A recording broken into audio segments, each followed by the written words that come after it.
La parole est à monsieur Arnaud Le Gall pour le groupe La France Insoumise.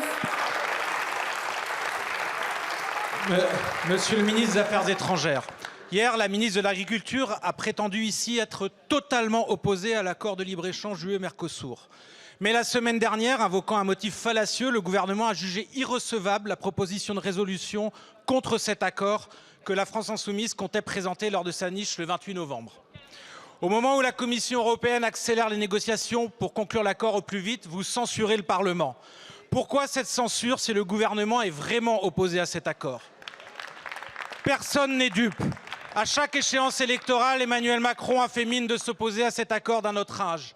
Mais rien n'a été fait pour mettre fin aux négociations. Car au lieu de vous opposer réellement à cet accord, vous entretenez le mirage de clauses miroirs et autres conditions en pratique inapplicables. Par exemple, la Direction générale de la santé de l'Union européenne vient elle-même de reconnaître qu'on ne peut pas détecter les hormones dans la viande brésilienne. Entre autres conséquences, avec ou sans nouvelle clause, cet accord provoquerait la destruction de l'agriculture familiale au profit de quelques multinationales de l'agrobusiness ou des services. Il entraînerait un flux massif de denrées de mauvaise qualité produites dans les pires conditions sociales et écologiques. Ce traité massivement rejeté de part et d'autre de l'Atlantique servira les seuls intérêts de quelques grandes firmes. Il est anachronique. Le temps du libre-échangisme triomphant est révolu. L'heure est à une politique de réindustrialisation et de planification écologique au service notamment de notre souveraineté alimentaire.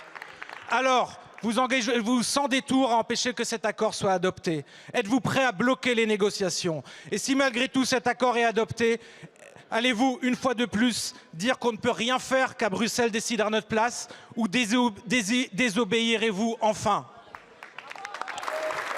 La parole est à monsieur Jean-Noël Barrot, ministre de l'Europe et des Affaires étrangères. Ils ne sont pas encore ratifiés. Madame la Présidente, Mesdames et Messieurs les députés, Monsieur le député Arnaud Le Gall, je partage certains des termes que vous avez utilisés. La réindustrialisation, la souveraineté alimentaire, voilà l'agenda qui est celui de la France depuis 7 ans dans les institutions européennes. Et s'agissant de l'accord avec les pays du Mercosur, la position de la France est claire et elle est constante. Cet accord n'est pas acceptable en l'état. Le président de la République l'a rappelé à de maintes reprises. Le Premier ministre est aujourd'hui même à Bruxelles pour le redire à Ursula von der Leyen. Et de nombreux parlementaires se sont exprimés encore tout dernièrement dans une tribune qu'ils ont été plus de 600 à signer. D'abord parce que les garanties que nous exigeons depuis 2019 ne sont pas réunies aujourd'hui. L'accord de Paris doit être un élément essentiel de l'accord et en cas de violation de l'accord de Paris, l'accord doit pouvoir être suspendu.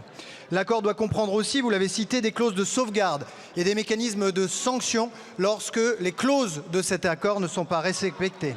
Enfin, l'accord doit respecter les règles environnementales en vigueur et ne doit accorder aucune dérogation, et notamment en matière de déforestation.